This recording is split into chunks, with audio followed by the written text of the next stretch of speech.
So I had a friend, he was relatively famous. He just died a couple days ago. He started a band, it was called Willow Beats. He was on the radio, it was moderately successful in terms of material success.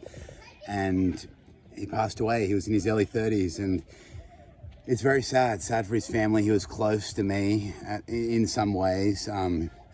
He was a beautiful soul, a special soul.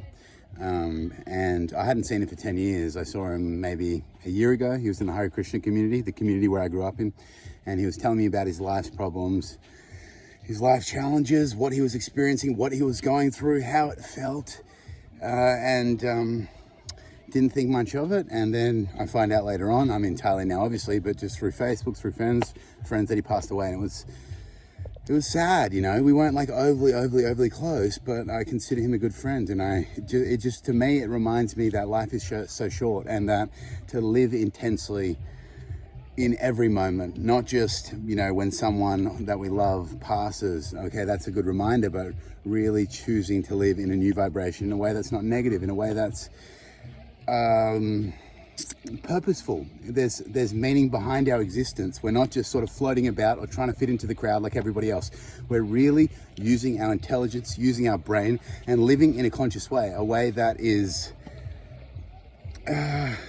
fulfilling. You know, when we get old, when we die, we're going to realize, we're going to look back, and there's going to be no regrets, because you're going to go, I did everything I could have done in that life. I enjoyed to the fullest capacities. I did not hold back. I overcame all my fears, all my limiting beliefs, and I did everything I wanted to do, and everything the world had to offer, I did it. See, look, the sun's setting here. I'm living my dream right now. I'm in Koh Phangan, Thailand, a beautiful island where everybody's working on themselves. Everybody's, you know, feeling so free.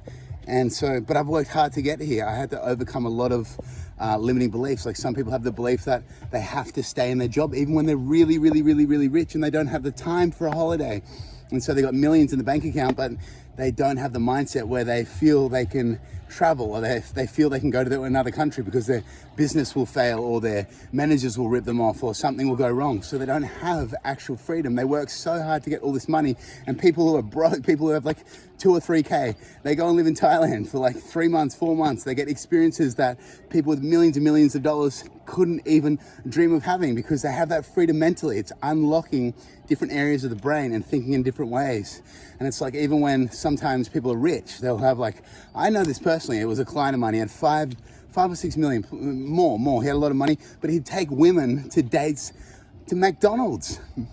He'd take women to dates, and he'd pick the pizza that he liked, and he'd just give them half of his pizza because he didn't want to spend too much money.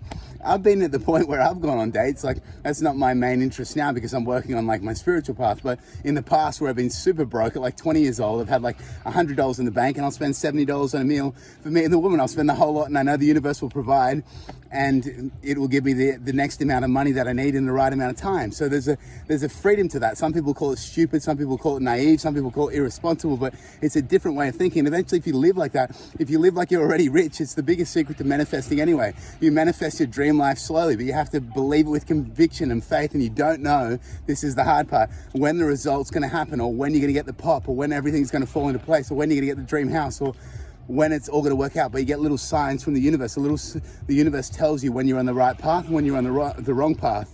And at first, they may be just little miracles. So experiment with those little miracles, and really appreciate and be grateful when you do something and the universe shows you a sign that what you're doing is working. Really see it, feel it, and appreciate it. Then you're inviting the next miracle into your life. So this is how manifestation works as well. So hopefully this video helps. Lots of love. Subscribe. Peace.